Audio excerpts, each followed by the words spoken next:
नमस्कार साथियों, स्वागत है एक बार फिर आप सभी बच्चों का उत्कर्ष यूजीसी नेट चैनल पर। मेरे प्यारे साथियों, हमेशा हिंदी भाषा वाले बच्चे क्लास में मुझे एक ही बात कहते हैं कि सर कई ऐसे शब्द आते हैं हिंदी के एग्ज़ाम में जो बिल्कुल सुने ही नहीं होते, सिर के ऊपर से निकल जाते हैं, और कुछ तो इतने ज़्यादा संस्कृत आधारित होते हैं। ज़्यादातर हिंदी के शब्द संस्कृत आधारित शब्द हैं। टेक्निकल शब्द कई ऐसे होते हैं जो बिल्कुल समझ नहीं आते, और कई बार तो हिंदी के शब्द ज़्यादा कठिन होते हैं अंग्रेजी के बनिस्बत। अंग्रेजी के शब्द फिर भी समझ में आ जाते हैं। अब अगर एक बच्चे का माध्यम हिंदी है तो वो बार बार हर एक प्रश्न का तो बदलाव करके नहीं देख सकता, उससे समय भी बहुत खराब होता है। तो ऐसा क्या करें कि एग्जाम में हिंदी के जो कठिन शब्द हैं इस समस्या का निदान हो जाए। तो दोस्तों, आज इस वीडियो के माध्यम से आपकी इस समस्या के लिए कुछ छोटी छोटी चीज़ें मैं आपको बताने आया हूं, जिससे आपके वो जो हिंदी भाषा के जो कठिन शब्द हैं उनका क्या करें और कैसे करें उस पर कुछ चर्चा करेंगे। मेरे प्यारे बच्चों, सबसे पहली चीज़ तो मैं आपको ये बता दूं कि इस हिंदी के शब्दों की वजह से ही मेरी प्रत्येक क्लास में, मेरे नोट्स में, हर एक लाइन में, मैं जब बाइलिंगुअल नोट्स लिखाता हूं बच्चों को क्लास में, तो उसमें मैं विशेष ध्यान देता हूं कि हिंदी मीडियम के बच्चों को मैं प्रत्येक शब्द का हिंदी में उसके जितने भी शब्दावलियां हैं, जितने भी शब्द हैं, उन सब को मैं बताऊं। और मैं ये क्लास में विशेष बच्चों को बोलता हूं कि मैं जो जो एक्स्ट्रा शब्द बोल रहा हूं इसको मेरे साथ साथ आप, मैं जो बोल रहा हूं, कॉपी में ऑब्लिक करके उसके आगे लिखते जाओ। ये बात मैं यूट्यूब पे भी कहता हूं, और क्लास में, यूट्यूब पे तो इतना हम लिखवा नहीं पाते नोट्स, लेकिन क्लास में बैच के ऐप में जो बैच होता है उसमें तो हम लोग हर एक शब्द के नोट्स में लिखवाते हैं। तो वैसे तो मैं इसका पहला पॉइंट यही बोलने वाला हूँ कि मेरे नोट्स को अगर ध्यान से पढ़ लिया, सारे नोट्स को अच्छी तरह रीडिंग कर ली, तो आपको हिंदी के किसी भी शब्द में कठिनता नहीं आएगी, क्योंकि मैं सभी शब्दों का समावेश कर देता हूँ। जैसे छोटा सा एक उदाहरण देता हूँ। इंग्लिश में एक शब्द है पॉपुलेशन। अब पॉपुलेशन और उसका एक छोटा हिस्सा है सैंपल। अब सैंपल को हिंदी में क्या कहते हैं? नमूना कहते हैं। तो नमूना वर्ड एग्जाम में नहीं मिलता। क्या मिलता है? कभी तो मिलता है न्यादर्श, कभी मिलता है प्रतिदर्श। तो ये अलग अलग शब्द मिलते हैं। एक शब्द है डेटा। डेटा को हिंदी में आंकड़ा कहते हैं, पर एग्जाम में आंकड़ा नहीं मिले तो प्रदत्त। एक वर्ड है प्रदत्त, एक वर्ड है समंक, एक वर्ड है अर्जित। तो ये सारे वर्ड्स मैं लिखवाता हूं नोट्स में, बच्चों को कहता हूं ऑब्लिक ऑब्लिक करके हिंदी में लिखो। इंग्लिश वालों के लिए तो एक ही वर्ड है डेटा, लेकिन हिंदी वालों के साथ समस्या आई है कि बहुत सारे उसके पर्यायवाची होते हैं, तो मैं सारे पर्यायवाची लिखवाता हूं। तो दोस्तों, इस तरह के छोटे छोटे एग्जाम्पल जो मैंने आपको दिए, इसके अलावा और क्या कर सकता है बच्चा घर पे, उसके लिए आज कुछ पॉइंट्स हम डिस्कस करेंगे। सबसे पहली चीज़ जो आपको करनी है कि ये जो मैंने अभी आपको बताया, तो जितने भी कठिन शब्द हैं, जितने भी ये शब्दों की मैं बात करता हूँ, इन सब की एक सूची बनाइए आप, और उस सूची को बना करके उस पर रोज़ एक बार अभ्यास कीजिए, डेली उसकी रीडिंग करिए। ये आपको बहुत बेनिफिट देगा। आप एक काम करो, एक कागज़ पेन रेडी कर लो, मैं जो पॉइंट्स आपको लिखा रहा हूँ इन पॉइंट्स को आप लिखते जाओ। तो पहला काम ये करना है कि जितने भी हिंदी के कठिन शब्द हैं उनकी एक सूची बना करके आपको उनका रोज अभ्यास करना है। दूसरी बात, जितने भी शब्दों के पर्यायवाची हैं और उनके विलोम हैं उसके साथ लिखो। आप एक आदत बना लो कि जो भी नोट्स बनाते हो, किताब पढ़ते हो, जब भी आप कोई काम कर रहे हो, मेरी क्लास में भी आप पढ़ रहे हैं और पढ़ते पढ़ते कोई शब्द आ गया जो टेक्निकल शब्द है, मैं आपको लिखवा रहा हूँ, तो उसके अलावा और कोई पर्यायवाची आपको पूछना है, मन में आया, तुरंत लिख लीजिए। और कोशिश कीजिए कि पर्यायवाची के साथ विलोम भी आपको पता हो या सुना हुआ हो। तो ये दूसरा पॉइंट है। तीसरा पॉइंट, आप फ्लैश कार्ड बनाइए और उसको प्रतिदिन पढ़िए। छोटे छोटे फ्लैश कार्ड्स बनाइए इन शब्दों के। जैसे मैंने भी आपको एक एग्जांपल दिया कि डेटा। डेटा, अच्छा, जब आप लिखें तो उसका अंग्रेजी शब्द साथ में लिखें ताकि वो आपके समझने के लिए। जैसे अब डेटा शब्द है, तो डेटा को हिंदी में क्या कहते हैं? डेटा को हिंदी में कहते हैं समंक, प्रदत्त, आंकड़े, अर्जित। अब मैंने 4 शब्द बोल दिए, तो आपको ये इसके फ्लैश कार्ड बनाने। फ्लैश कार्ड में ऊपर लिखना डेटा और उसकी हिंदी शब्दों की सूची पूरी लिखनी चाहिए।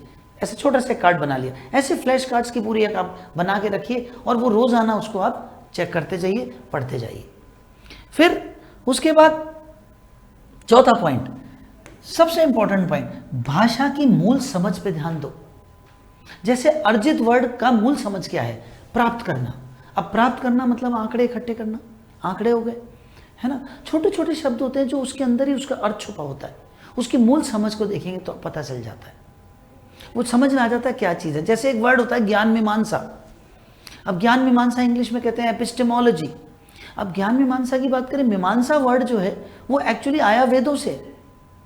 मीमांसा यानी अर्थ समझना या उसको, उसके अर्थ को, उसकी चीज़ को समझना। और ज्ञान मीमांसा मतलब ज्ञान की मीमांसा, ज्ञान के अर्थ को, ज्ञान के साधन को समझना।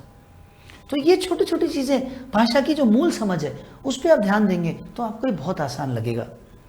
फिर पांचवा पॉइंट है, आप, ये बहुत इंपॉर्टेंट पॉइंट है बच्चों, शब्द का संधि विच्छेद कर दो और उसके मूल धातु से अर्थ समझो।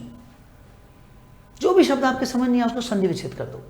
संधि विच्छेद करके जब आप उसको समझेंगे, उसके मूल धातु से समझेंगे तो आपको लगेगा ये तो बड़ा आसान है, इसमें तो कोई दिक्कत ही नहीं है। तो ये संधि विच्छेद बहुत बढ़िया चीज़ है जिससे आप शब्द के अर्थ को समझ सकते हैं। जैसे एक शब्द आता है, लॉजिकल रीजनिंग में आप पढ़ते हैं डिनोटेशन एंड कॉनोटेशन। कॉनोटेशन को हिंदी में वस्तुवर्थ कहते हैं, वस्तुवर्थ। अब वस्तुवर्थ की जरा संधि विच्छेद करो तो ये वास्तविक अर्थ है, वस्तुवर्थ, वास्तविक अर्थ, तो वस्तुवर्थ, है ना। तो ये इस तरह से एक लॉजिकल रीजनिंग में आप पढ़ते हैं स्वर्थ अनुमान। अब इसका जरा आप संधि विच्छेद करेंगे, स्व प्लस अर्थ प्लस अनुमान। स्व मतलब खुद का, स्वयं, स्व प्लस अर्थ प्लस अनुमान, तो स्वर्थ अनुमान। परार्थ अनुमान, पर मतलब दूसरा, पर प्लस अर्थ प्लस अनुमान, दूसरे के लिए समझाने के लिए किया गया अनुमान। तो ये बच्चों छोटी छोटी चीजें जो मैंने आपको बताई, संधि विच्छेद करके आप उसके मूल धातु से उसके अर्थ को समझ सकते हैं। ये सबसे बढ़िया तरीका है जिससे आप हिंदी के शब्द को, कठिन से कठिन शब्द को तुरंत पकड़ लेंगे।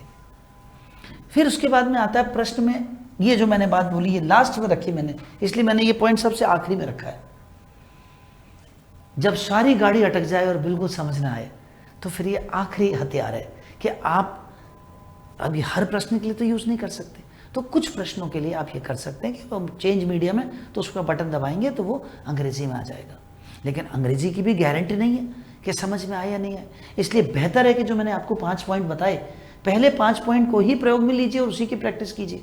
6ठे पॉइंट की आवश्यकता ना पड़े, ये इमरजेंसी सेवा है। और मेरे प्यारे बच्चों, आपके लिए उत्कर्ष लेके आ गया दिवाली धमाका। और ये दिवाली धमाका क्या है? आपके JRF की सुनिश्चितता के लिए, दिसंबर में आपके नंबर अच्छे आए और JRF हो, उसके लिए उत्कर्ष ऐप में UGC नेट के सभी ऑनलाइन कोर्सेज पर पाइए 90% तक की छूट। साथ में इसके अलावा एक्स्ट्रा 13% की और छूट पाइए UC13 कूपन कोड लगाने पर। और ध्यान रखें, इस दिवाली ऑफर में जो भी आप कोर्सेज ले रहे हैं उन कोर्सेज की वैलिडिटी एग्जाम तक है।